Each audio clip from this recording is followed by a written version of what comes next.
माननीय प्रधानमंत्री जी,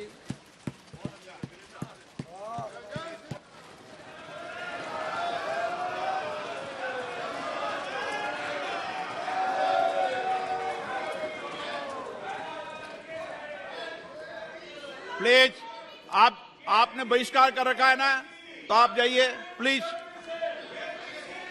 okay, please बैठ जाइए।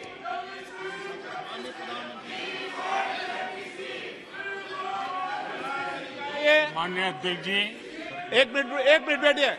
क्या तरीका है बैठे बैठे नारेबाजी करने की? ये तरीका है आप लोगों का? पहले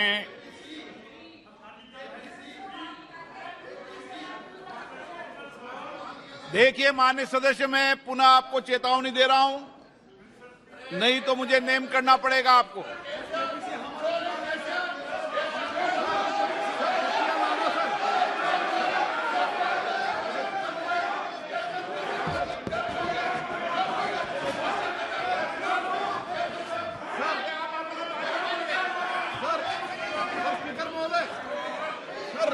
तटिया लाना बिल्कुल गलत है सर, तो उनको नेम कर दीजिए सर, हमारा आग्रह है आपसे सर। माननीय नेता, मैं आपसे आग्रह कर रहा हूं, आपके सदस्यों को समझा लिए, तख्तियां लेकर सदन में नहीं आए। आपने कहा था कि हम बहिष्कार करेंगे, तो आप अपनी बात पर कायम रहें। पिछले 3 दिन से कर रहा था साहब, हम लोग का डिमांड है जेपीसी को करने के लिए, जेपीसी डालने के लिए, और जेपीसी नहीं डाल रहे थे साहब। अभी हम लोग जो है ना प्रधानमंत्री जी का सामने भी हम लोग को जो ये मुद्दा को रखना चाहता था, आपका सामने भी रखा है और हाउस का सामने भी रखा है। अभी हम लोग जो है ना सर इस बात से जो है ना हम लोग वॉकआउट कर रहे हैं। ओके,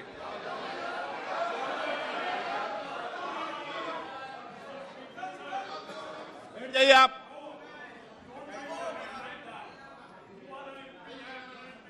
ओके, माननीय प्रधानमंत्री जी।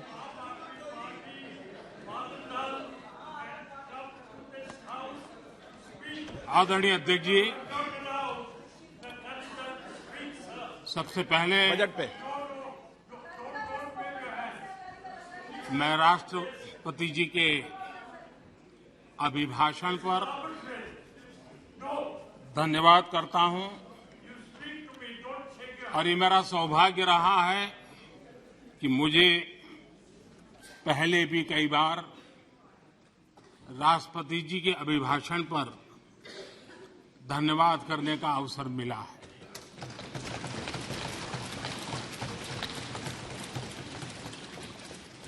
लेकिन इस बार मैं धन्यवाद के साथ साथ राष्ट्रपति महोदया जी का अभिनंदन भी करना चाहता हूं।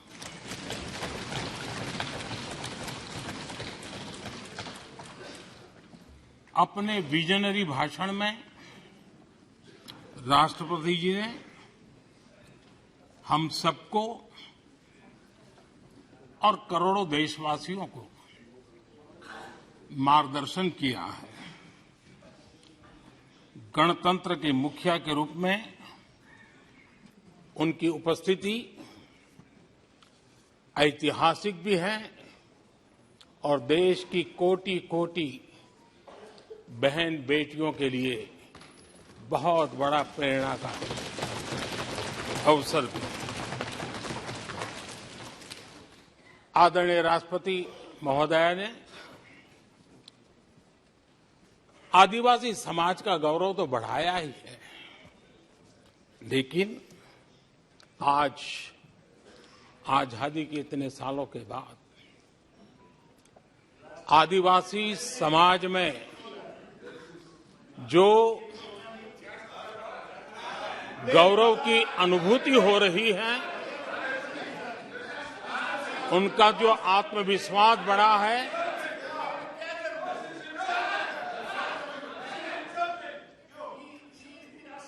और इसके लिए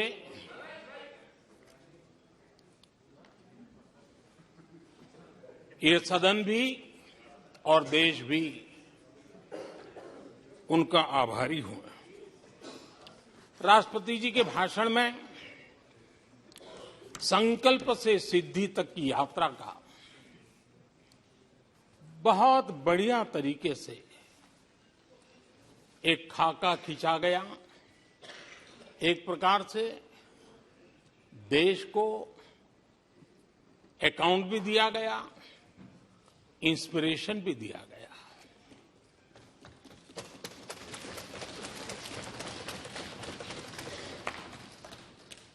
आदरणीय अध्यक्ष जी, यहां पर सभी माननीय सदस्यों ने इस चर्चा में हिस्सा लिया। हर किसी ने अपने अपने आंकड़े दिए, अपने अपने तर्क दिए और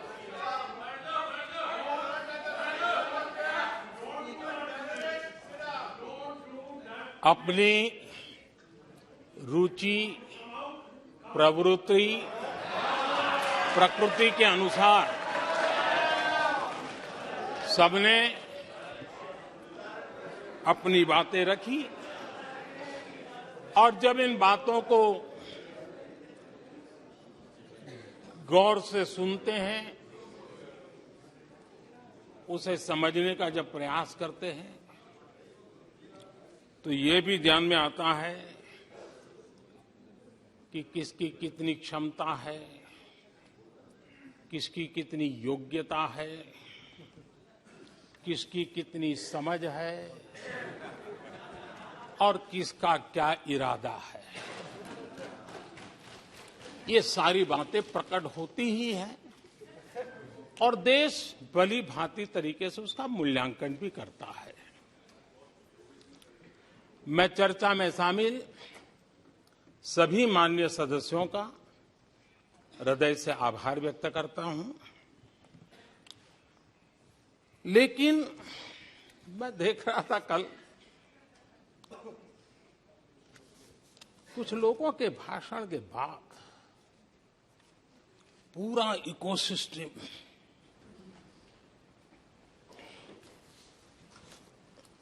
समर्थक उछल रहे थे और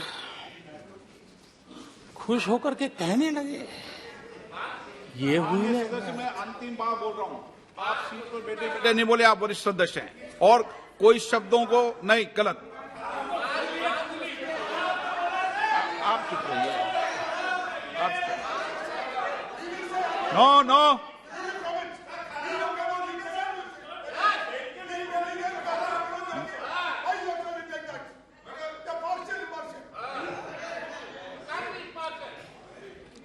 पूरा इकोसिस्टम उछल रहा था और कुछ लोग तो खुश होकर के कह रहे थे, ये हुई ना बात, बड़ा शायद नींद भी अच्छी आई होगी, शायद आज उठ भी नहीं पाए होंगे।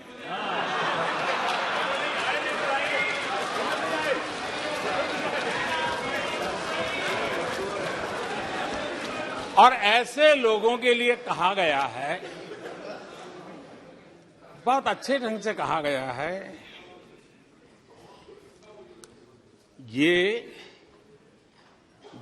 कह करके हम, ये कह कर हम दिल को बहला रहे हैं, ये कह के हम दिल को बहला रहे हैं। वो अब चल चुके हैं, वो अब चल चुके हैं, वो अब आ रहे हैं। माननीय अध्यक्ष जी, जब राष्ट्रपति जी का भाषण हो रहा था, कुछ लोग कन्नी भी काट गए और एक बड़े नेता महामहिम राष्ट्रपति जी का अपमान भी कर चुके हैं। जनजातीय समुदाय के प्रति प्लीज प्लीज आपको पूरा नफरत भी मौका दिखाई प्लीज दी है प्लीज और हमारे जनजातीय समाज के प्रति उनकी सोच क्या है। देखिए, सदन सदन के तरीके से चलेगा। आप लोग बोले थे, सबने सुना था, कोई डिस्टर्बेंस नहीं हो। नो, गलत। लेकिन जब इस प्रकार की बातें टीवी के सामने कही गई तो भीतर पड़ा हुआ जो नफरत का भाव था, जो सच, वो बाहर आके ही रह गया। ये खुशी है। ठीक है, बाद में चिट्ठी लिख करके बचने की कोशिश तो की गई है। माननीय अध्यक्ष जी, जब राष्ट्रपति जी के भाषण पर चर्चा मैं सुन रहा था तो मुझे लगा कि बहुत सी बातों को मौन रह करके भी स्वीकार किया गया है। यानी एक प्रकार से सबके भाषण में सुनता था तब लगा कि राष्ट्रपति जी के भाषण के प्रति किसी को इतराज नहीं है, किसी ने उसकी आलोचना नहीं की। भाषण की हर बात, अब देखिए क्या कहा है राष्ट्रपति जी ने, मैं उन्हीं के शब्द कोट करता हूं। राष्ट्रपति जी ने अपने भाषण में कहा था, जो भारत कभी अपनी अधिकांश समस्याओं के समाधान के लिए दूसरों पर निर्भर था, वही आज दुनिया की समस्याओं के समाधान का माध्यम बन रहा है। राष्ट्रपति जी ने यह भी कहा था, जिन मूल सुविधाओं के लिए देश की एक बड़ी आबादी ने दशकों तक इंतजार किया, वे इन वर्षों में उसे मिली है। बड़े बड़े घोटालों, सरकारी योजनाओं में भ्रष्टाचार की जिन समस्याओं से देश मुक्ति चाहता था, वह मुक्ति अब देश को मिल रही है। पॉलिसी पैरालिसिस की चर्चा से बाहर आकर आज देश और देश की पहचान तेज विकास और दूरगामी दृष्टि से लिए गए फैसलों के लिए हो रही है। ये पैराग्राफ जो मैं पढ़ रहा हूं, वो राष्ट्रपति जी के भाषण के पैराग्राफ को मैं कोट कर रहा हूं। और मुझे आशंका थी कि ऐसी बातों पर यहां जरूर इतराज करने वाले तो कुछ लोग निकलेंगे, वो विरोध करेंगे कि ऐसा कैसे बोल सकते हैं राष्ट्रपति जी। लेकिन मुझे खुशी है, किसी ने विरोध नहीं किया, सबने स्वीकार किया, सबने स्वीकार किया। और माननीय अध्यक्ष जी, मैं 140 करोड़ देशवासियों का आभारी हूं कि सबके प्रयास के परिणाम आज इन सारी बातों को पूरे सदन में स्वीकृति मिली है। इससे बड़ा गौरव का विषय क्या हो। आदरणीय अध्यक्ष जी, सदन में हंसी मजाक, टीका टिप्पणी, नोक-झोंक, ये तो होता रहता है। लेकिन ये नहीं भूलना चाहिए कि आज राष्ट्र के रूप में गौरवपूर्ण अवसर हमारे सामने खड़े हैं। गौरव के क्षण हम जी रहे हैं। राष्ट्रपति जी के पूरे भाषण में जो बातें हैं, वो 140 करोड़ देशवासियों के सेलिब्रेशन का अवसर है।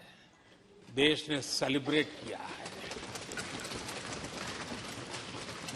माननीय अध्यक्ष जी, 100 साल में आई हुई ये भयंकर बीमारी, महामारी, दूसरी तरफ युद्ध की स्थिति, बटा हुआ विश्व, इस स्थिति में भी, इस संकट के माहौल में भी देश को जिस प्रकार से संभाला गया है, देश जिस प्रकार से संभला है, इससे पूरा देश आत्मविश्वास से भर रहा है, गौरव से भर रहा है। आदरणीय अध्यक्ष जी, चुनौतियों के बिना जीवन नहीं होता है। चुनौतियां तो आती हैं, लेकिन चुनौतियों से ज्यादा सामर्थ्यवान है 140 करोड़ देशवासियों का जज्बा। 140 करोड़ देशवासियों का सामर्थ्य चुनौतियों से भी ज्यादा मजबूत है, बड़ा है और सामर्थ्य से भरा हुआ है।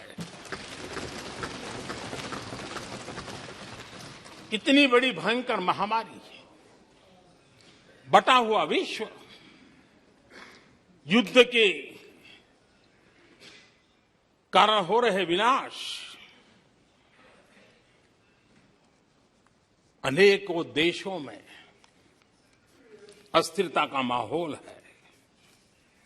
कई देशों में भीषण महंगाई है, बेरोजगारी, खाने पीने का संकट, और हमारे अड़ोस पड़ोस में भी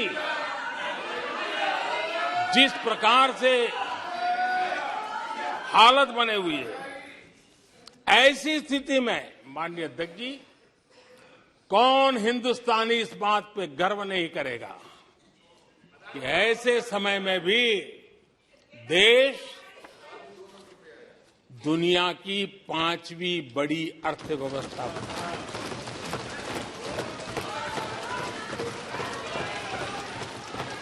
आज पूरे विश्व में भारत को लेकर के पॉजिटिविटी है, एक आशा है, भरोसा है। और माननीय अध्यक्ष जी, ये भी खुशी की बात है कि आज भारत को विश्व के समृद्ध देश ऐसे G20 समूह की अध्यक्षता का अवसर भी मिला। ये देश के लिए गर्व की बात है। ये देश के लिए गर्व की बात है। 140 करोड़ देशवासियों के लिए गौरव की बात है। लेकिन मुझे लगता है, पहले मुझे नहीं लगता था, लेकिन अभी लग रहा है शायद इससे भी कुछ लोगों को दुख हो रहा है। 140 करोड़ देशवासियों में किसी को दुख नहीं हो सकता है। वो आत्मनिरीक्षण करे, वो कौन लोग हैं जिसको इसका भी दुख हो रहा है। माननीय अध्यक्ष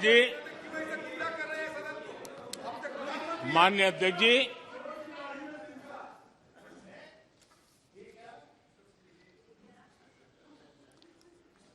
आज दुनिया की हर विश्वसनीय संस्था,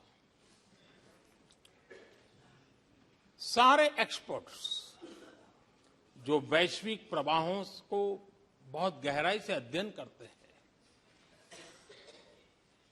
जो भविष्य का अच्छे से अनुमान भी लगा सकते हैं, उन सबको आज भारत के प्रति बहुत आशा है, विश्वास है और बहुत एक मात्रा में उमंग भी है। और आखिर ये सब क्यों? ऐसे ही तो नहीं है। आज पूरी दुनिया भारत की तरफ इस प्रकार से बड़ी आशा की नजरों से क्यों देख रही है? इसके पीछे कारण है। इसका उत्तर छिपा है भारत में आई स्थिरता में, भारत की वैश्विक साख में, भारत के बढ़ते सामर्थ्य में और भारत में बन रही नई संभावनाओं में। माननीय अध्यक्ष जी, हमारी रोजमर्रा की जिंदगी में जो बातें हो रही है, उसी को मैं अगर शब्दबद्ध करूं, और कुछ बातें उदाहरण से समझाने की कोशिश करूं। अब आप देखिए, भारत में एक 2-3 दशक अस्थिरता के रहे, आज स्थिरता है, पॉलिटिकल स्टेबिलिटी है, स्टेबल गवर्नमेंट भी है और डिसिसिव गवर्नमेंट है।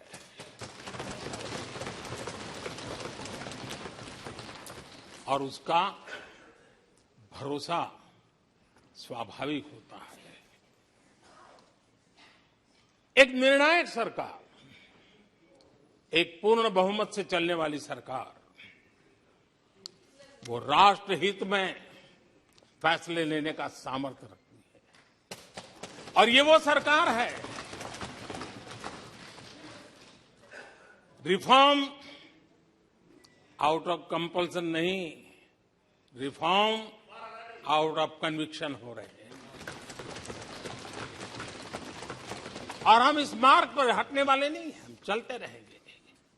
देश को समय की मांग के अनुसार जो चाहिए वो देते रहेंगे। माननीय अध्यक्ष जी, एक और उदाहरण की तरफ मैं जाना चाहूंगा। इस कोरोना काल में मेड इन इंडिया वैक्सीन तैयार हुई। भारत ने दुनिया का सबसे बड़ा वैक्सीनेशन अभियान चलाया। और इतना ही नहीं, अपने करोड़ों नागरिकों को मुफ्त वैक्सीन के टीके लगाए। इतना ही नहीं, 150 से ज्यादा देशों को इस संकट के समय हमने जहां जरूरत थी वहां दवाई पहुंचाई, जहां जरूरत थी वहां वैक्सीन पहुंचाई। और आज विश्व के कई देश हैं जो भारत के विषय में इस बात पर बड़े गौरव से विश्व के मंच पर धन्यवाद करते हैं, भारत का गौरवगान करते हैं। उसी प्रकार से तीसरे एक पहलू की तरफ ध्यान देता है। इसी संकट काल में आज भारत का डिजिटल इंफ्रास्ट्रक्चर, जिस तेजी से डिजिटल इंफ्रास्ट्रक्चर ने अपनी एक ताकत दिखाई है, एक आधुनिकता की तरफ बदलाव किया है, पूरा विश्व इसका अध्ययन कर रहा है। मैं पिछले दिनों G20 समिट में बाली में था। डिजिटल इंडिया की चारों तरफ वाहवाही हो रही थी और बहुत क्यूरियोसिटी थी कि देश कैसे कर रहा है। कोरोना काल में दुनिया के बड़े बड़े देश, समृद्ध देश, अपने नागरिकों को आर्थिक मदद पहुंचाना चाहते थे, नोटें छापते थे, बांटते थे, लेकिन बांट नहीं पाते थे। ये देश हैं जो एक फ्रिक्शन ऑफ सेकंड में लाखों करोड़ों रुपए देशवासियों के खाते में जमा करवा देता है।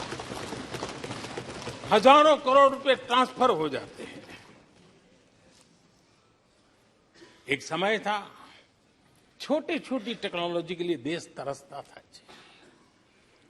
आज देश में बहुत बड़ा फर्क महसूस हो रहा है। टेक्नोलॉजी के क्षेत्र में देश बड़ी ताकत के साथ आगे बढ़ रहा है।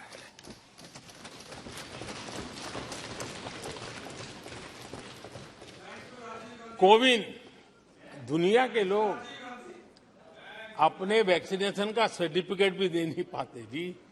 आज वैक्सीन लो, हमारे मोबाइल फोन पर हमारा सर्टिफिकेट दूसरी सेकंड पे अवेलेबल है। ये ताकत हमने दिखाई है। माननीय अध्यक्ष जी, भारत में नई संभावनाएं हैं। दुनिया को सशक्त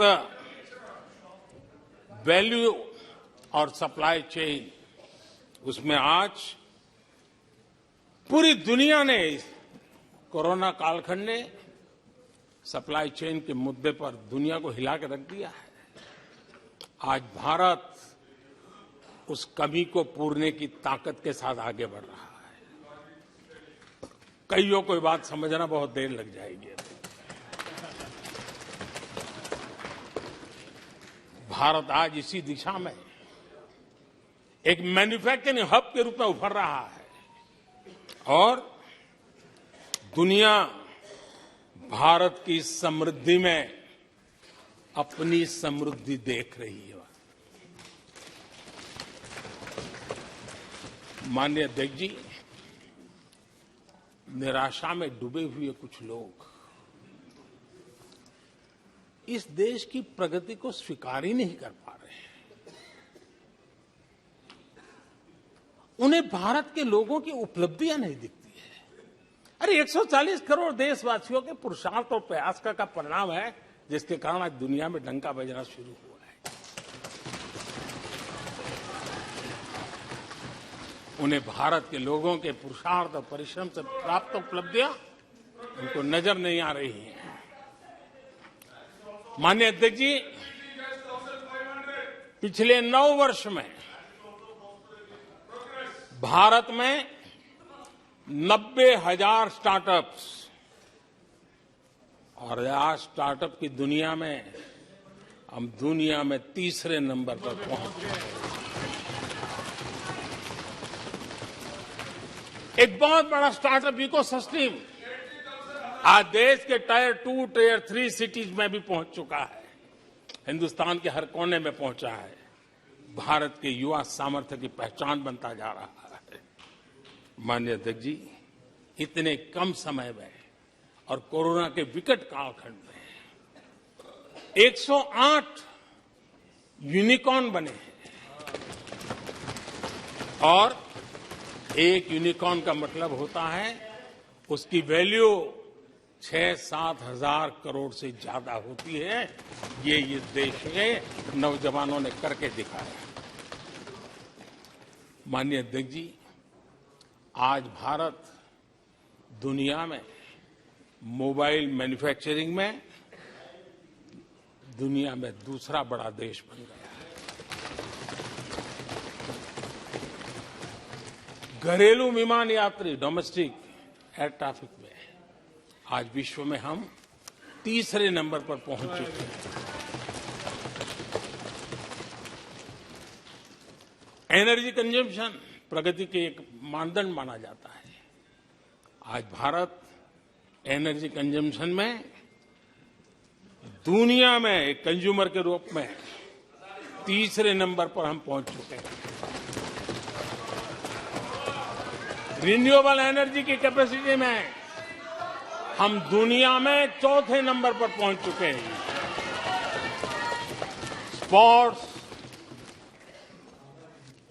कभी हमारी कोई पूछ नहीं होती थी, कोई पूछता नहीं था। आज स्पोर्ट्स की दुनिया में हर स्तर पर भारत के खिलाड़ी अपना रुतबा दिखा रहे हैं, अपना सामर्थ्य दिखा रहे हैं। एजुकेशन समेत हर क्षेत्र में आज भारत आगे बढ़ रहा है।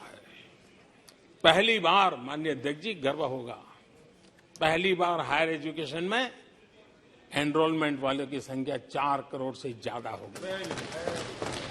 इतना ही नहीं, बेटियों की भी भागीदारी बराबर होती जा रही है।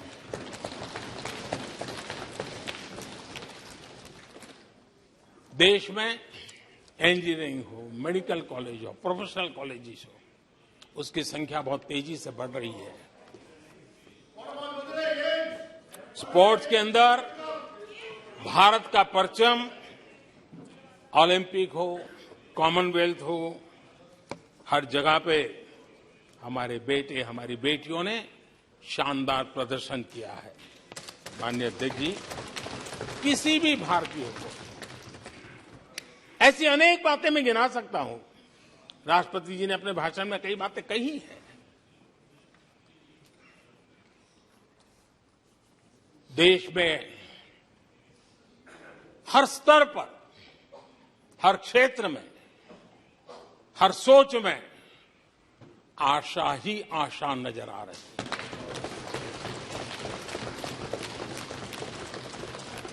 एक विश्वास से भरा हुआ देश है, सपने और संकल्प लेकर के चलने वाला देश है। लेकिन यहां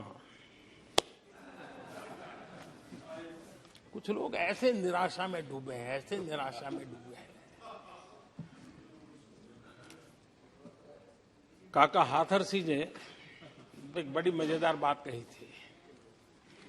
काका हाथरसी ने कहा था,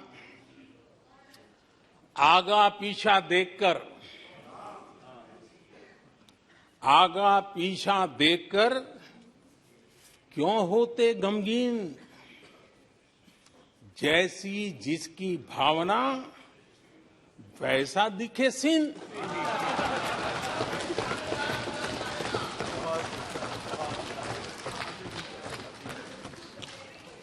आदरणीय अध्यक्ष जी, आखिर ये निराशा भी ऐसे नहीं आई है।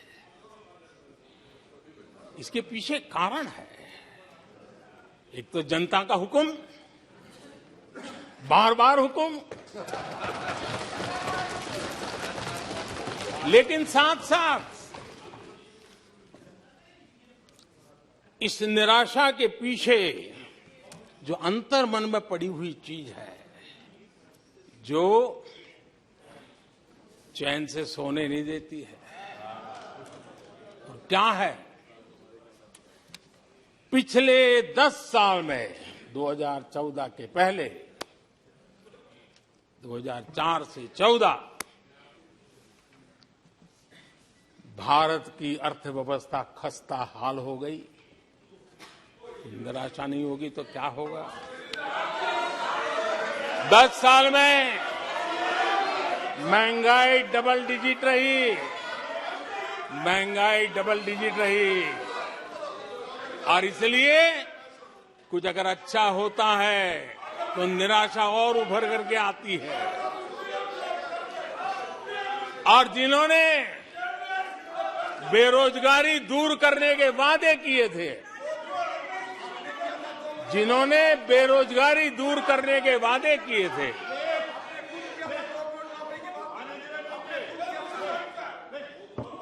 माननीय अध्यक्ष जी, एक बार जंगल में 2 नौजवान शिकार करने के लिए गए और वो गाड़ी में अपनी बंदूक नीचे उतार करके थोड़ा टहलने लगे। उन्होंने सोचा कि थोड़ा अभी आगे चलना है तो थोड़ा जरा हाथ पैर ठीक कर ले, लेकिन गए थे तो बाघ का शिकार करने के लिए, और उन्होंने देखा आगे जाएंगे तो बाघ मिलेगा। लेकिन हुआ ये कि वहीं पर बाघ दिखाई दिया। अभी नीचे उतरे थे, अपनी गाड़ी में बंदूक वहीं पड़ी थी। बाघ दिखा, अब करे क्या? तो उन्हें लाइसेंस दिखाया कि मेरे पास बंदूक का लाइसेंस है।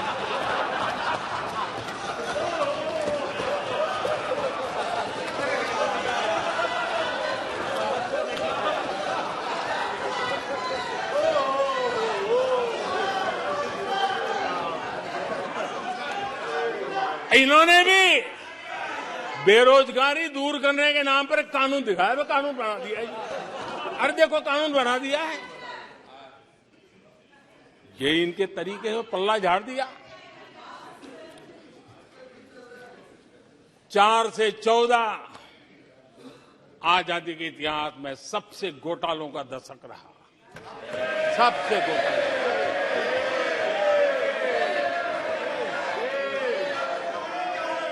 वही 10 साल, यूपीए के वो 10 साल, कश्मीर से कन्याकुमारी,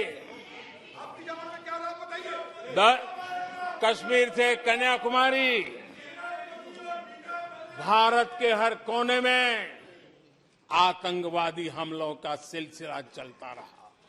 10 साल हर नागरिक असुरक्षित था। चारों तरफ यही सूचना रहती थी कि कोई अनजानी चीज को हाथ मत लगाना, अनजानी चीज से दूर रहना, वही खबरें रहती थी। 10 साल में जम्मू कश्मीर से लेकर नॉर्थ ईस्ट तक हिंसा ही हिंसा, देश उसका शिकार हो गया था। उस 10 साल में भारत की आवाज ग्लोबल प्लेटफॉर्म पर इतनी कमजोर थी कि दुनिया सुनने तक तैयार नहीं। आदरणीय अध्यक्ष जी, इनकी निराशा का कारण ये भी है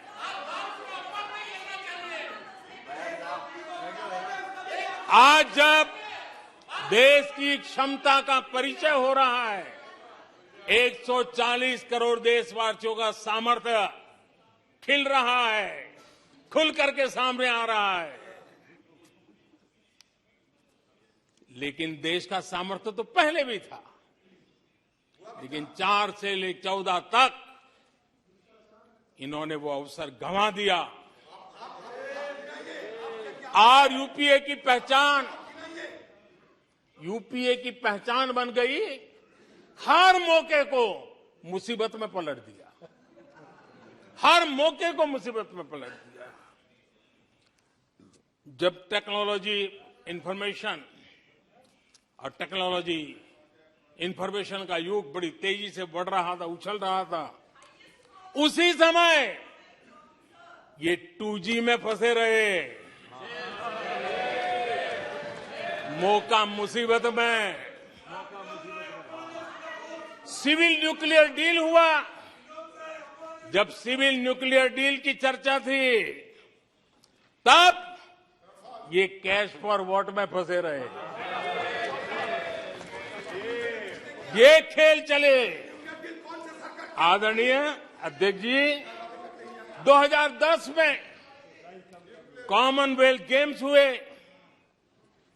भारत को दुनिया के सामने भारत की युवा सामर्थ्य को प्रस्तुत करना एक बहुत बड़ा अवसर था, लेकिन फिर मौका मुसीबत में, और CWG घोटाले में पूरा देश दुनिया में बदनाम हो गया। आदरणीय अध्यक्ष जी,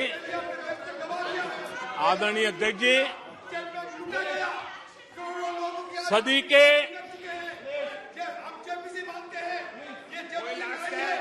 के दूसरे दशक में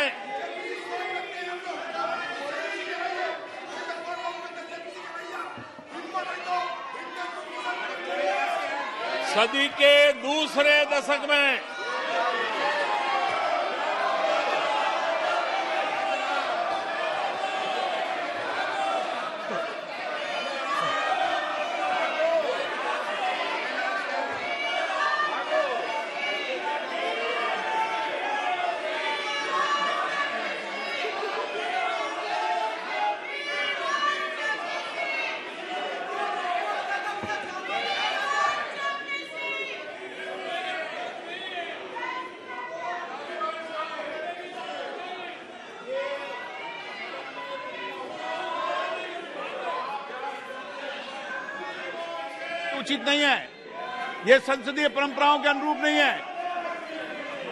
आप बिना तथ्यों के बोलते हैं और फिर सुनते नहीं हैं। प्लीज बैठिए। नो, बैठिए। No no no no no. आदरणीय अध्यक्ष जी, ऊर्जा का किसी भी देश के विकास में अपना एक महात्म्य होता है, और जब दुनिया में भारत की ऊर्जा शक्ति के उभार की दिशा में चर्चा की जरूरत थी, इस सदी के दूसरे दशक में हिंदुस्तान की चर्चा ब्लैकआउट के नाते हुई। पूरे विश्व में ब्लैकआउट के वो दिन चर्चा के केंद्र में आ गए। कोयला घोटाला चर्चा में आ गया। आदरणीय अध्यक्ष जी, देश पर इतने आतंकी हमले हुए, 2008 के हमलों को कोई भूल नहीं सकता है, लेकिन आतंकवाद पर सीना तान कर आंख में आंख मिला करके हमले करने का सामर्थ्य नहीं था, उसे चुनौती को चुनौती देने की ताकत नहीं थी, और उसके कारण आतंकवादियों के हौसले बुलंद होते गए और पूरा देश 10 साल तक खून बहता रहा मेरे देश के निर्दोष लोगों का। वो दिन गए थे। आदरणीय अध्यक्ष जी, जब एलओसी एलएसी भारत के सामर्थ्य की ताकत का अवसर रहता था, उस समय डिफेंस डील को लेकर के हेलीकॉप्टर घोटाले और सत्ता को कंट्रोल करने वाले लोगों के नाम उसमें चिन्हित हो गए। आदरणीय अध्यक्ष जी, जब देश के लिए जरूरत थी और निराशा के मूल में ये चीजें पड़ी हुई है, सब उभर करके आ रहा है। आदरणीय अध्यक्ष जी, इस बात को हिंदुस्तान हर पल याद रखेगा कि 2014 के पहले का जो दशक था, द लॉस्ट डेकेड के रूप में जाना जाएगा, और इस बात को इनकार नहीं कर सकते कि 2030 का जो दशक है, ये इंडिया डेकेड है पूरे विश्व के लिए। आदरणीय अध्यक्ष जी, थैंक यू शशि जी।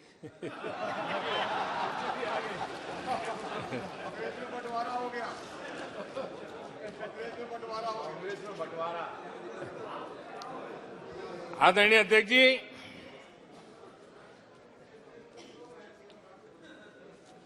लोकतंत्र में आलोचना का बहुत महत्व मैं मानता हूं, और मैं हमेशा मानता हूं कि भारत जो कि मदर ऑफ डेमोक्रेसी है, सदियों से हमारे यहां लोकतंत्र हमारी रगों में पनपा हुआ है, और इसलिए मैं हमेशा मानता हूं कि आलोचना एक प्रकार से लोकतंत्र की मजबूती के लिए, लोकतंत्र के संवर्धन के लिए, लोकतंत्र के स्पिरिट के लिए आलोचना एक शुद्धि यज्ञ है। उस रूप में हम आलोचना को देखने वाले हैं। लेकिन दुर्भाग्य से बहुत दिनों से मैं इंतजार कर रहा हूं, कोई तो मेहनत करके आएगा, कोई तो एनालिसिस करके कोई आलोचना करेगा ताकि देश को कुछ लाभ हो। लेकिन 9 साल आलोचना ने आरोपों में गंवा दिए जिन्होंने, सिवाय आरोप, गाली गलौज, कुछ भी बोल दो, इसके सिवाय कुछ नहीं किया। गलत आरोप। और हाल ये चुनाव हार जाओ, ईवीएम खराब, दे दो गाली। चुनाव हार जाओ, चुनाव आयोग को गाली दे दो। क्या तरीका है? अगर कोर्ट में फैसला पक्ष में नहीं आया तो सुप्रीम कोर्ट को गाली दे दो, उसकी आलोचना कर दो। अगर भ्रष्टाचार की जांच हो रही है, अगर भ्रष्टाचार की जांच हो रही है,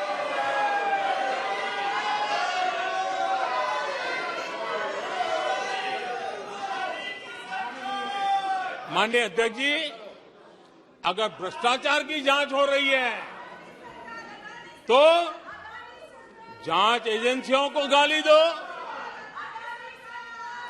अगर सेना पराक्रम करे, सेना अपना शौर्य दिखाए और वो नैरेटिव देश के जन जन के अंदर एक नया विश्वास पैदा करे, तो सेना की आलोचना करो, सेना को गाली दो, सेना पर आरोप करो। कभी आर्थिक देश की प्रगति की खबरें आए, आर्थिक प्रगति की चर्चा हो, विश्व के सारे संस्थान भारत के आर्थिक गौरवगान करे, तो यहां से निकलो, आरबीआई को गाली दो, भारत के आर्थिक संस्थानों को गाली दो।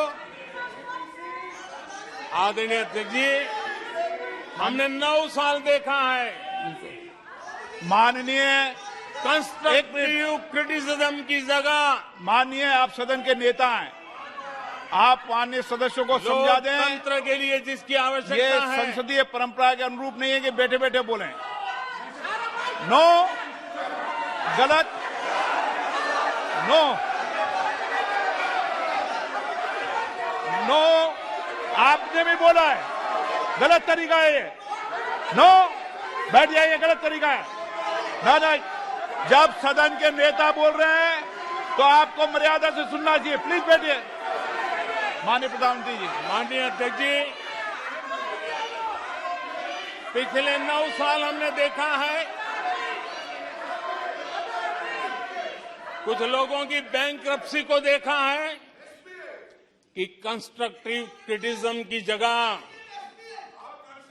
कंपल्सिव क्रिटिक्स ने ले ली है, और ये कंपल्सिव क्रिटिक्स इसी में डूबे हुए हैं, खोए हुए हैं।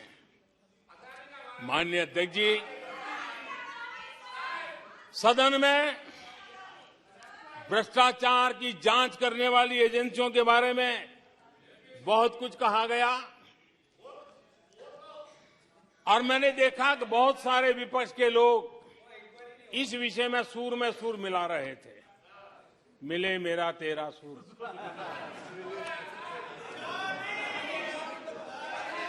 आदरणीय अध्यक्ष जी, मुझे लगता था देश की जनता देश के चुनाव के नतीजे ऐसे लोगों को जरूर एक मंच पर लाएंगे, लेकिन वो तो हुआ नहीं।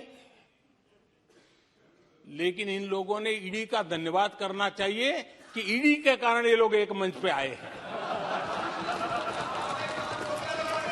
ईडी ने एक लोगों को एक मंच पर ला दिया है।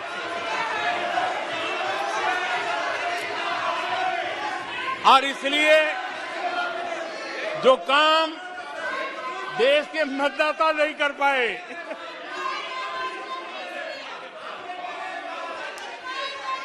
आदरणीय अध्यक्ष जी, मैं कई बार सुन रहा हूं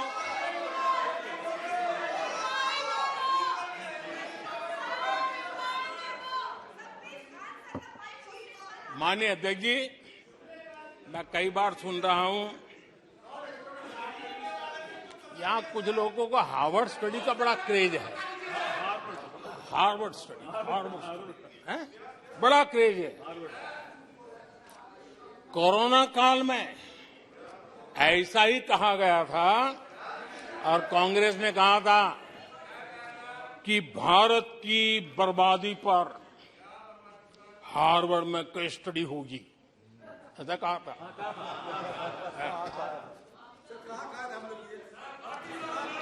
और कल फिर सदन में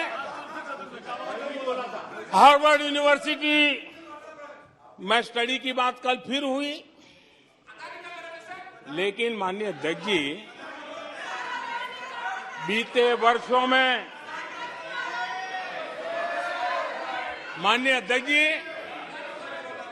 बीते वर्षों में हार्वर्ड में एक बहुत बढ़िया स्टडी हुई है, बहुत इंपॉर्टेंट स्टडी हुई है। और उस स्टडी है, उसका टॉपिक क्या था मैं जरूर सदन को बताना चाहूंगा, और ये स्टडी हो चुकी है। स्टडी है the rise and decline of India's Congress party. ये स्टडी हो चुका है,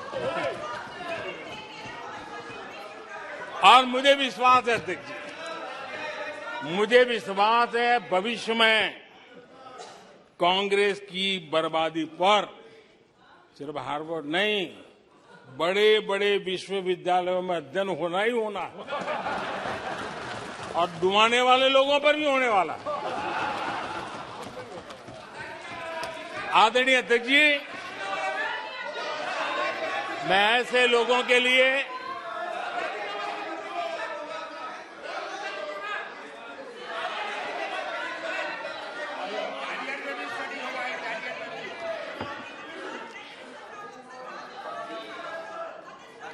आदरणीय अध्यक्ष जी, इस प्रकार के लोगों के लिए दुष्यंत कुमार ने बहुत बढ़िया बात कही है और दुष्यंत कुमार ने जो कहा है बहुत फिट बैठता है। उन्होंने कहा है तुम्हारे पांव के नीचे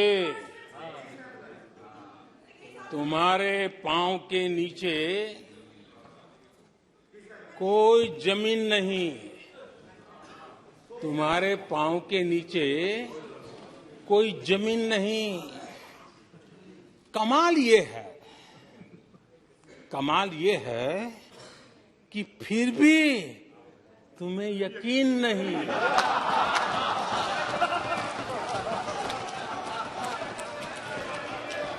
माननीय अध्यक्ष जी,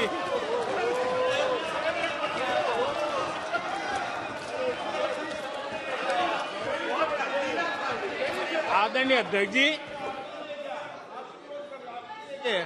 सुनो फिर। आदरणीय अध्यक्ष जी, ये लोग बिना सर पैर की बातें करने के आदी होने के कारण उनको ये भी याद नहीं रहता है कि वो खुद का कितना कॉन्ट्राडिक्शन कहते रहे। कभी एक बात, कभी दूसरी बात, कभी एक तरफ, कभी दूसरी तरफ। हो सकता है वो आत्मचिंतन करके खुद के अंदर जो विरोधाभास है उसको भी तो ठीक करेंगे। अब 2014 से ये लगातार कोस रहे हैं, हर मौके पर कोस रहे हैं, भारत कमजोर हो रहा है, भारत की कोई सुनने को तैयार नहीं है, भारत की दुनिया में कोई वजूद नहीं रहा, न जाने क्या क्या कहा। और अब क्या कह रहे हैं? अब कह रहे हैं कि भारत इतना मजबूत हो गया है कि दूसरे देशों को दबकाकर फैसले करवा रहा है।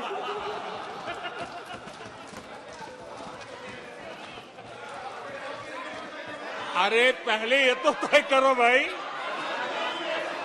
कि भारत कमजोर हुआ है कि मजबूत हुआ है। माननीय अध्यक्ष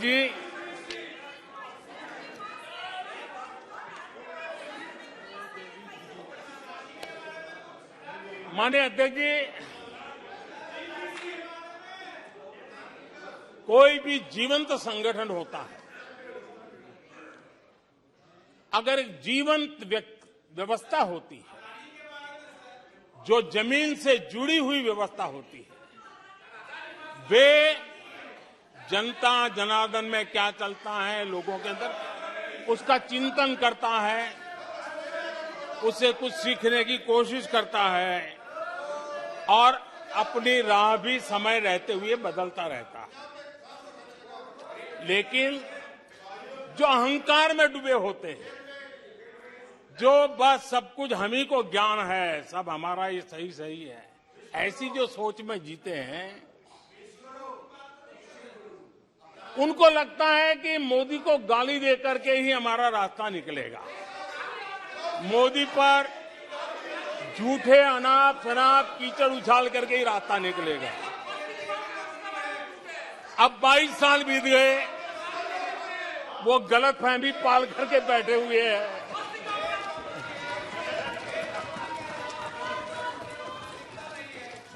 आदरणीय अध्यक्ष जी, मोदी पे भरोसा अखबार की सुर्खियों से पैदा नहीं हुआ है। मोदी पे ये भरोसा टीवी पर चमकते चेहरों से नहीं हुआ है। जीवन खपा दिया है, पल पल खपा दी है, देश के लोगों के लिए खपा दी है, देश के उज्जवल भविष्य के लिए खपा दी है।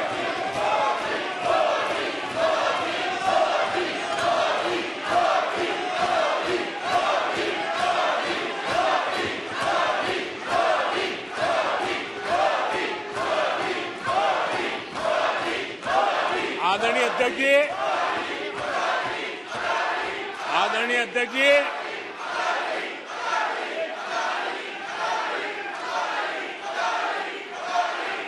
आदरणीय अध्यक्ष जी,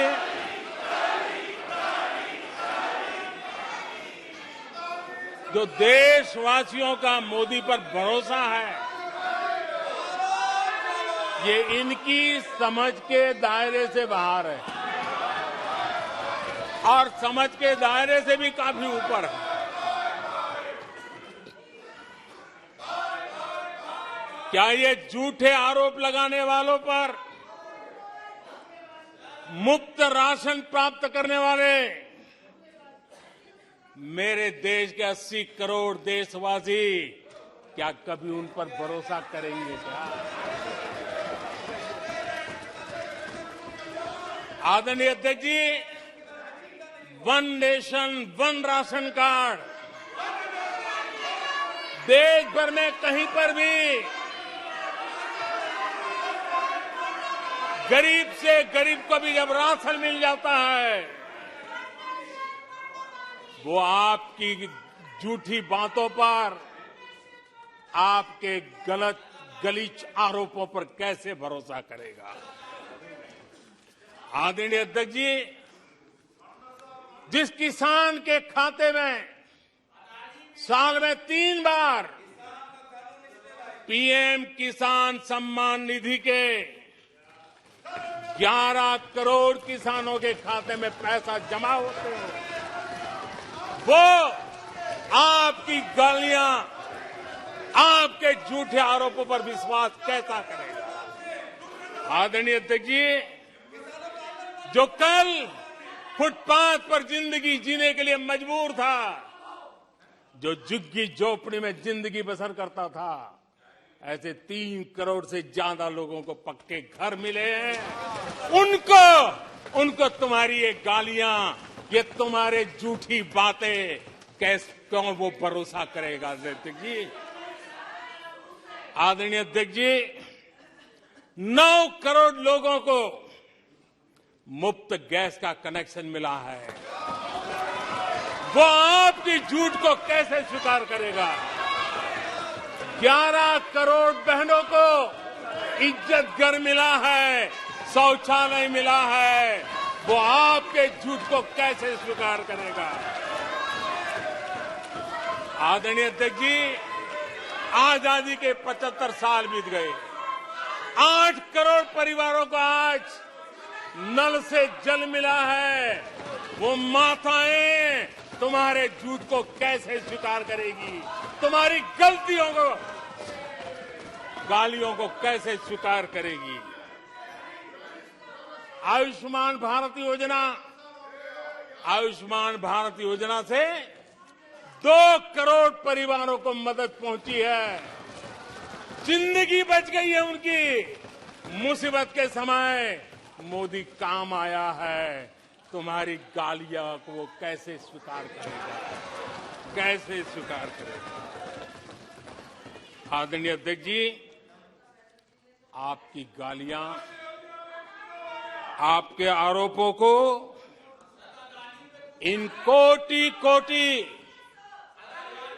आदरणीय अध्यक्ष जी, आपकी गालियों को, आपके आरोपों को इन कोटि भारतीयों से होकर के गुजरना पड़ेगा, जिनको दशकों तक मुसीबतें में जिंदगी जीने के लिए तुमने मजबूर किया। आदरणीय अध्यक्ष जी, कुछ लोग अपने लिए, अपने परिवार के लिए बहुत कुछ तबाह करने पर लगे हुए हैं, अपने लिए, अपने परिवार के लिए जी रहे हैं। मोदी तो 25 करोड़ देशवासियों के परिवार का सदस्य है।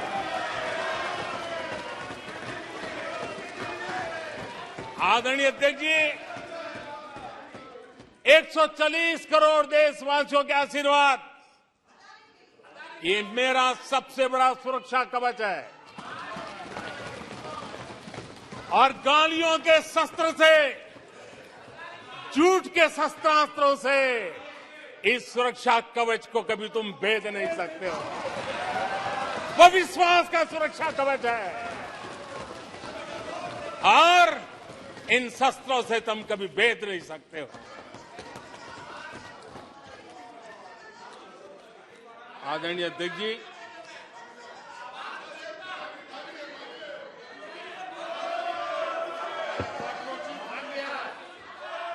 आने सदस्य प्लीज।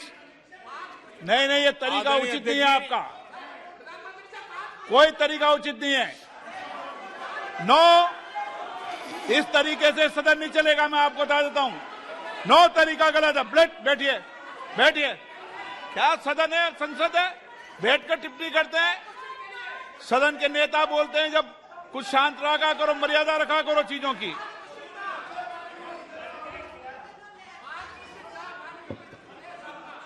आदरणीय अध्यक्ष जी,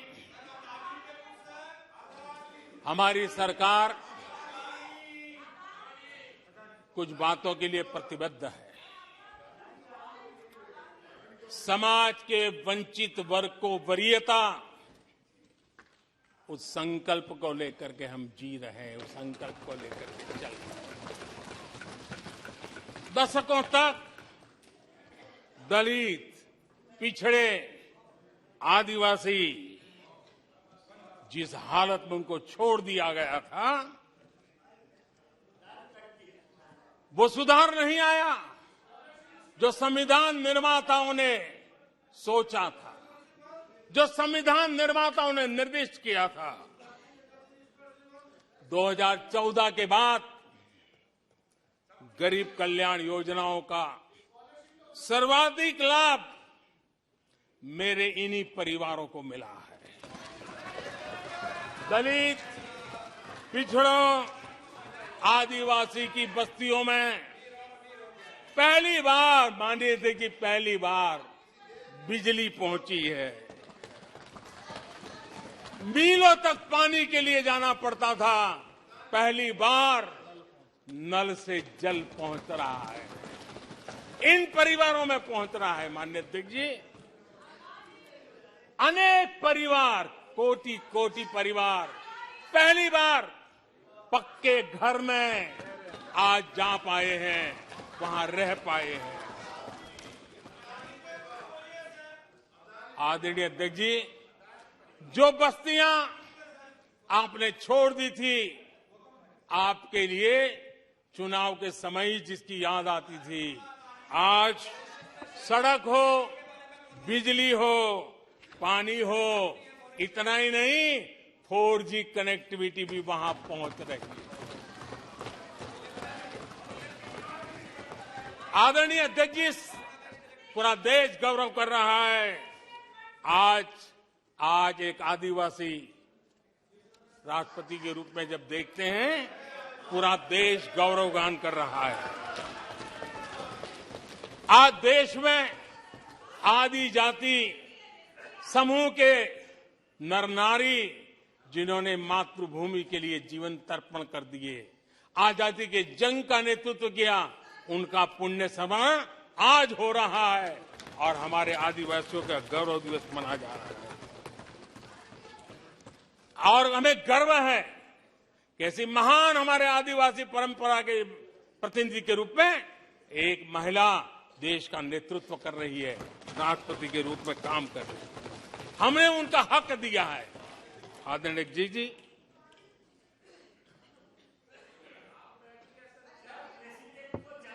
आदरणीय अध्यक्ष जी, हम पहली बार देख रहे हैं। एक बात ये भी सही है, हम सबका समान अनुभव है, सिर्फ मेरा ही ऐसा है ऐसा नहीं, आपका भी है।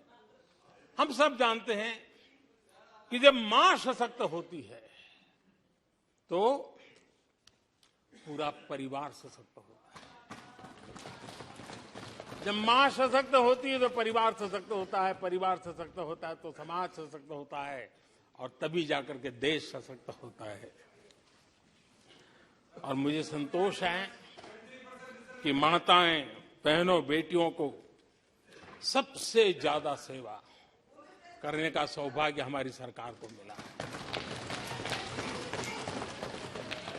हर छोटी मुसीबत को दूर करने का प्रामाणिक पूर्वक प्रयास किया है। बड़ी संवेदनशीलता के साथ उस पर हमने ध्यान केंद्रित किया है। आदरणीय अध्यक्ष जी, कभी कभी मजाक उड़ाया जा रहा है, ऐसा कैसा प्रधानमंत्री है लाल किले पर से टॉयलेट की बातें करता है, बड़ी मजाक उड़ाई गई। आदरणीय अध्यक्ष जी, ये टॉयलेट, ये इज्जतगार, इन मेरी माताओं बहनों की क्षमता, उनकी सुविधा, उनका सुरक्षा का सम्मान करने वाली बात है।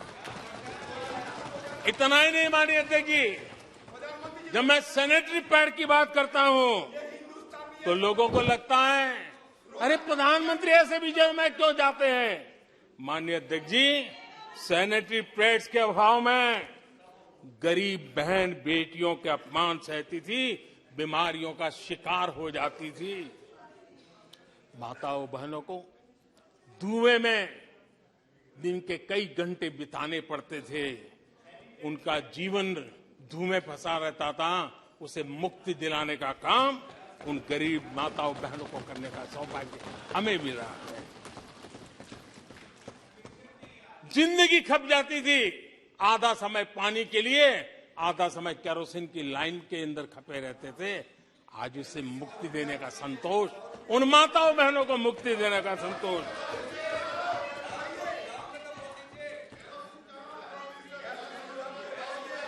माननीय अध्यक्ष जी, जो पहले चलता था अगर वैसा ही हम चलने देते, शायद कोई हमें सवाल भी नहीं पूछता कि मोदी जी ये क्यों नहीं किया, वो क्यों नहीं किया, क्योंकि देश को आपने ऐसी स्थिति में ला दिया था कि इससे बाहर निकल ही नहीं सकता था। वैसी निराशा में देश को झोंक कर रखा हुआ था। हमने उज्ज्वला योजना से धुएं से मुक्ति दिलाई, जल जीवन से पानी दिया, बहनों के सशक्तिकरण के लिए काम किया। 9 करोड़ बहनों को सेल्फ हेल्प ग्रुप, स्वयं सहायता समूह से जोड़ना, माइनिंग से लेकर के डिफेंस तक, आज माताओं बहनों को, बेटियों को अवसर खोल दिए हैं। ये खोलने का काम हमारी सरकार ने किया है।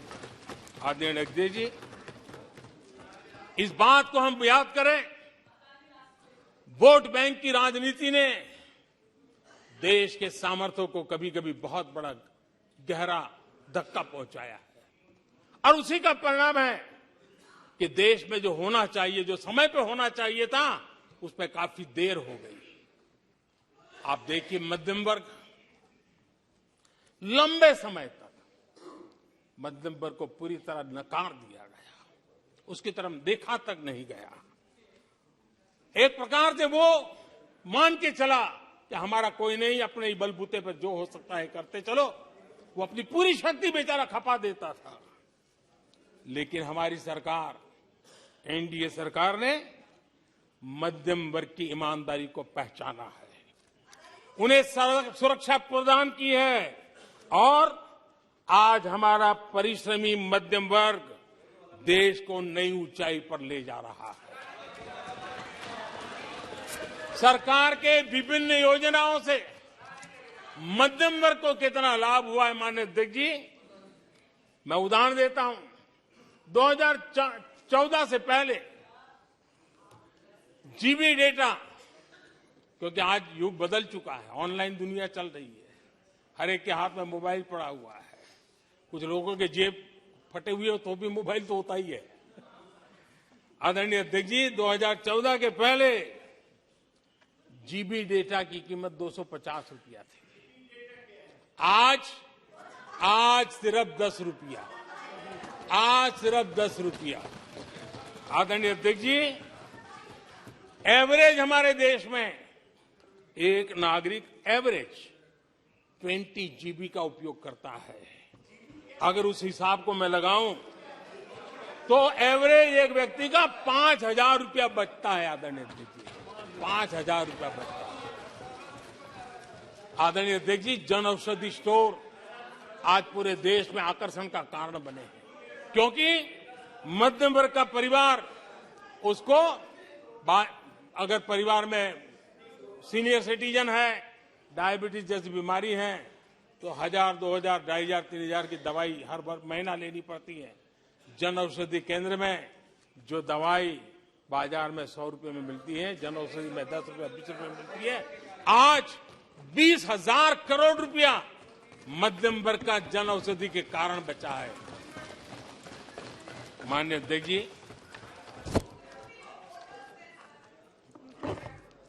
हर मध्यम वर्गीय परिवार की एक सपना रहता है खुद का घर बने, और अर्बन इलाके में होम लोन के लिए बड़ी व्यवस्था करने का काम हमने किया, और रेरा का कानून बनाने के कारण जो कभी इस प्रकार के तत्व मध्यम वर्ग की मेहनत की कमाई को सालों तक डुबो कर रख देते थे, उसमें से मुक्ति दिला करके उसको एक नया विश्वास देने का काम हमने किया, और उसके कारण खुद का घर बनाने की उसकी सहूलियत बढ़ गई है।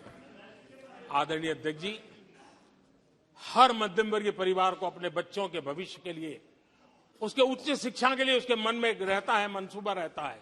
वो चाहता है आज जितनी मात्रा में मेडिकल कॉलेजेस हो, इंजीनियरिंग कॉलेज हो, प्रोफेशनल कॉलेजों की संख्या बढ़ाई गई है, सीटें बढ़ाई गई हैं, उसने मध्यम वर्ग के एस्पिरेशन को बहुत उत्तम तरीके से एड्रेस किया है। उसको विश्वास होने लगा है कि उनके बच्चों का उज्जवल भविष्य निर्धारित है। आदरणीय अध्यक्ष जी, देश को आगे बढ़ाना है तो भारत को आधुनिकता की तरफ गए बिना कोई चारा नहीं, और समय की मांग है कि अब समय नहीं गंवा सकते, और इसलिए हमने इंफ्रास्ट्रक्चर की तरफ बहुत बड़ा ध्यान दिया है। और ये भी माने स्वीकार होगा, भारत की एक जमाने में पहचान थी गुलामी के कालखंड के पहले। गुलामी के कालखंड के पहले ये देश आर्किटेक्चर के लिए, इंफ्रास्ट्रक्चर के लिए दुनिया में उसकी एक ताकत थी, पहचान थी। गुलामी के कालखंड में सारा नष्ट हो गया। देश आजाद होने के बाद वो दिन दोबारा में आएगा ऐसी आशा थी, लेकिन वो भी समय बीत गया। जो होना चाहिए था, जिस गति से होना चाहिए, जिस स्केल से होना चाहिए था, वो हम नहीं कर पाए। आज उसमें बहुत बड़ा बदलाव इस दशक में देखा जा रहा है। सड़क हो, समुद्री मार्ग हो, व्यापार हो, वाटरवेज हो, हर क्षेत्र में आज इंफ्रास्ट्रक्चर का कायाकल्प देख रहा है।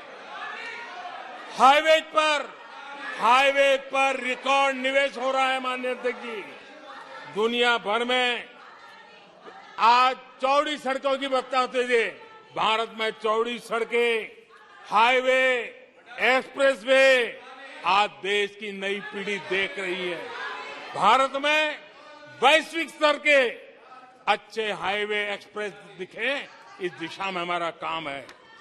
पहले रेलवे इंफ्रास्ट्रक्चर अंग्रेजों ने जो देकर के गए, उसी पर भी हम बैठे रहे, उसी को हमने अच्छा मान लिया, गाड़ी चलती थी। आदरणीय अध्यक्ष जी, वो समय था, आदरणीय अध्यक्ष जी, जो समय था, जिस प्रकार से अंग्रेजों छोड़ करके गए थे, उसी भाव में जीते रहे। और रेलवे की पहचान क्या बन गई थी? रेलवे यानी धक्का मुक्की, रेलवे यानी एक्सीडेंट, रेलवे यानी लेट लतीफ। यही यानी एक स्थिति थी। लेट लतीफ में एक कहावत बनी गई थी, रेलवे यानी लेट लतीफी। एक समय था हर महीने एक्सीडेंट होने वाली घटनाएं बार बार आती थी। एक समय था एक्सीडेंट एक किस्मत बन गई थी। लेकिन अब ट्रेनों के अंदर वंदे भारत की मांग, हर एमपी चिट्ठी लिखता है, मेरे यहां वंदे भारत चालू करो।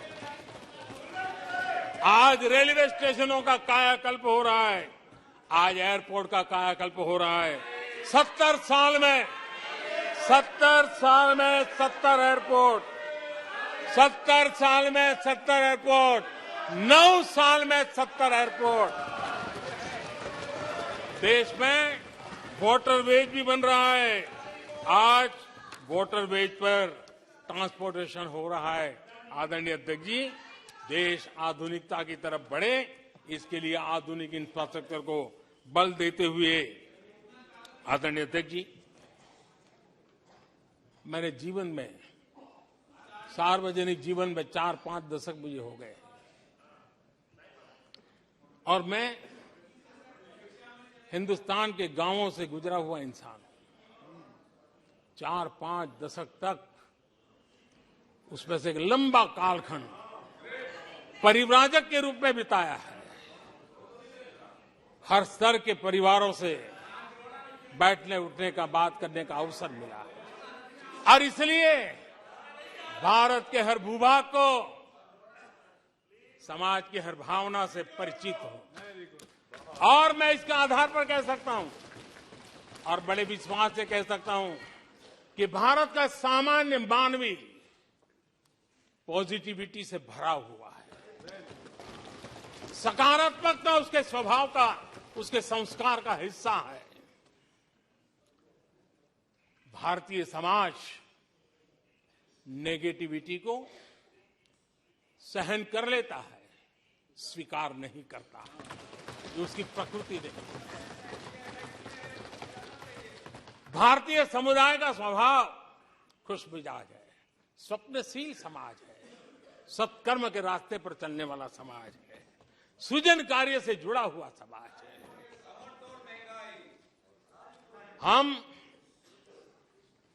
मैं आज कहना चाहूंगा, जो लोग सपने लेकर के बैठे हैं कि कभी यहां बैठते थे, फिर कभी मौका मिलेगा, ऐसे लोग जरा 50 बार सोचें, अपने तौर तरीकों पर जरा पुनर्विचार करें। लोकतंत्र में आपको भी आत्मचिंतन करने की आवश्यकता है। आधार आज डिजिटल लेन देन का सबसे बड़ा महत्वपूर्ण अंग बन गया। आपने उसको भी निराधार करके रख दिया था, अब उसके भी पीछे पड़ गए थे। उसको भी रोकने के लिए कोर्ट कचहरी तक को छोड़ा नहीं था। जीएसटी को न जाने क्या क्या कह दिया गया, पता नहीं, लेकिन आज हिंदुस्तान की अर्थव्यवस्था को और सामान्य मानवी को जीवन सुगम बनाने में जीएसटी ने एक बहुत बड़ी भूमिका अदा की। वो जमा एचएएल को कितनी गालियां दी गई, किस प्रकार से बड़े बड़े फोरम का मिसयूज किया गया। आज एशिया का सबसे बड़ा हेलीकॉप्टर बनाने वाला हब बन चुका है, जहां से तेजस हवाई जहाज सैकड़ों की संख्या में बन रहे हैं। भारतीय सेना के हजारों करोड़ रुपए का ऑर्डर आज एचएएल के पास है। भारत के अंदर आज वाइब्रेंट डिफेंस इंडस्ट्री आगे आ रही है। आज भारत डिफेंस एक्सपोर्ट करने लगा है। माननीय अध्यक्ष जी, हिंदुस्तान के हर नौजवान को गर्व होता है। निराशा में डूबे हुए लोगों से अपेक्षा नहीं है। आदरणीय अध्यक्ष जी, आप जानते हैं भली भांति, समय सिद्ध कर रहा है। जो कभी यहां बैठते थे, वो वहां जाने के बाद भी फेल हुए हैं। वहां जाने के बाद भी फेल हुए और देश पास होता जा रहा है, डिस्टिंक्शन पे जा रहा है। और इसलिए समय की मांग है कि आज निराशा में डूबे हुए लोग थोड़ा स्वस्थ मन रख के आत्मचिंतन करें। आदरणीय अध्यक्ष जी, यहां जम्मू कश्मीर की भी चर्चा हुई, जम्मू कश्मीर की भी चर्चा हुई। और जो अभी अभी जम्मू कश्मीर घूम करके आए, उन्होंने देखा होगा कितने आन बान शान के साथ आप जम्मू कश्मीर में जा सकते हैं, घूम सकते हैं, फिर सकते हैं। आदरणीय अध्यक्ष जी, पिछली शताब्दी के उत्तरार्ध में, आदरणीय अध्यक्ष जी, पिछली शताब्दी के उत्तरार्ध में मैं भी जम्मू कश्मीर में यात्रा लेके गया था और लाल चौक में तिरंगा फहराने का संकल्प लेकर के चला था। और तब आतंकवादियों ने पोस्टर लगाए थे, आतंकवादियों ने पोस्टर लगाए थे उस समय, और कहा था कि देखते हैं किसने अपनी मां का दूध पिया है, जो लाल चौक में आके तिरंगा फहराता है। पोस्टर लगे थे। और उस दिन, वो 24 जनवरी थी, मैंने जम्मू के अंदर बड़ी सभा में कहा था, अध्यक्ष जी, मैं पिछली शताब्दी की बात कर रहा हूं, और तब मैंने कहा था आतंकवादी कान खोल करके सुन ले। उस दिन मैंने कहा था आतंकवादी कान खोल करके सुन ले। 26 जनवरी को ठीक 11 बजे मैं लाल चौक पहुंचूंगा, बिना सिक्योरिटी आऊंगा, बुलेट प्रूफ जैकेट के बिना आऊंगा, और फैसला लाल चौक में होगा किसने अपनी मां का दूध पिया।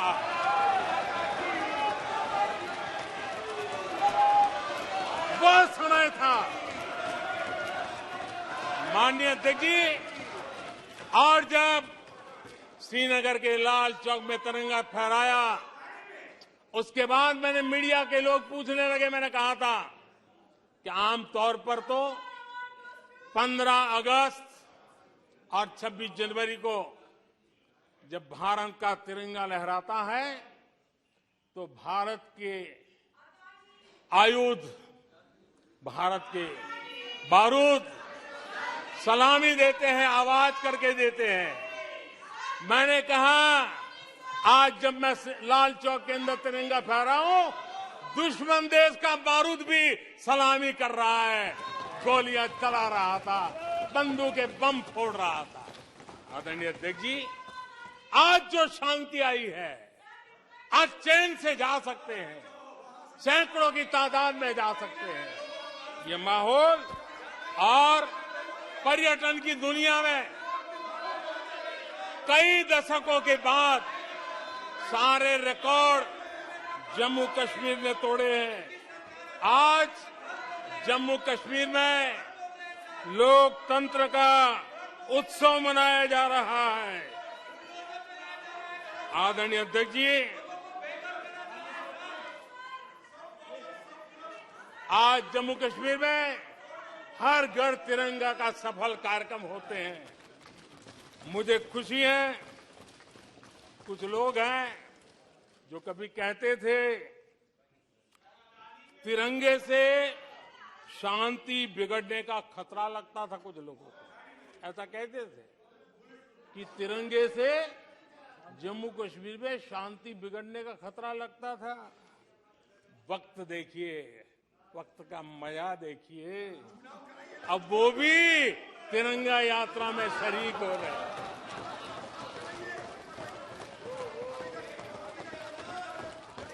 और आदरणीय अध्यक्ष जी, अखबारों में एक खबर आई थी जिसकी तरफ ध्यान नहीं गया होगा। आदरणीय अध्यक्ष जी,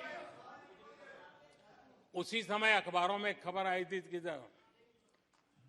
क्योंकि लोग टीवी में चमकने की कोशिश में लगे थे, लेकिन उसी समय श्रीनगर के अंदर दशकों बाद थिएटर हाउसफुल चल रहे थे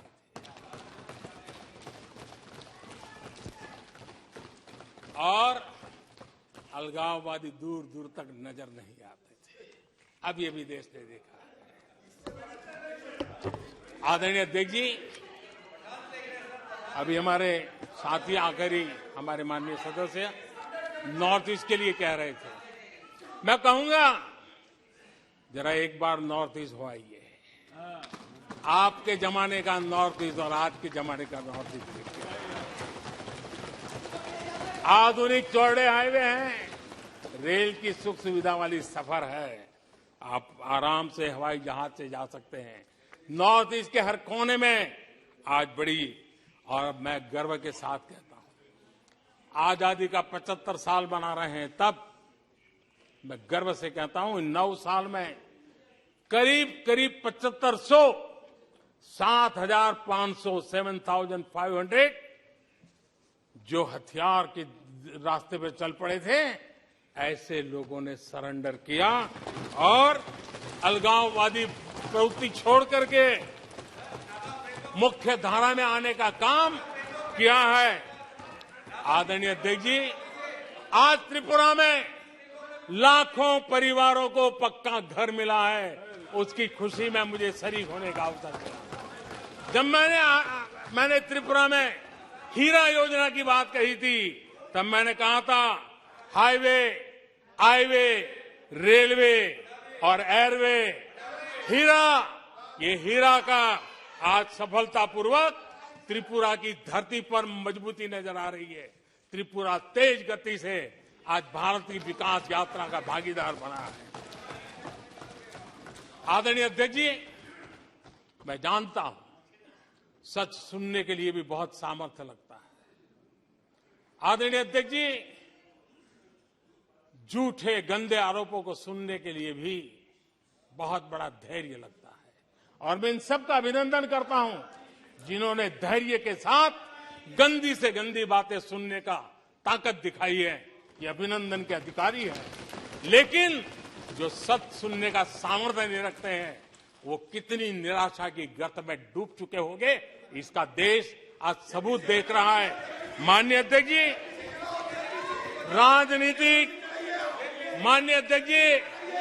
राजनीतिक मतभेद हो सकते हैं, विचारधाराओं में मतभेद हो सकते हैं, लेकिन ये देश अजरा अमर है।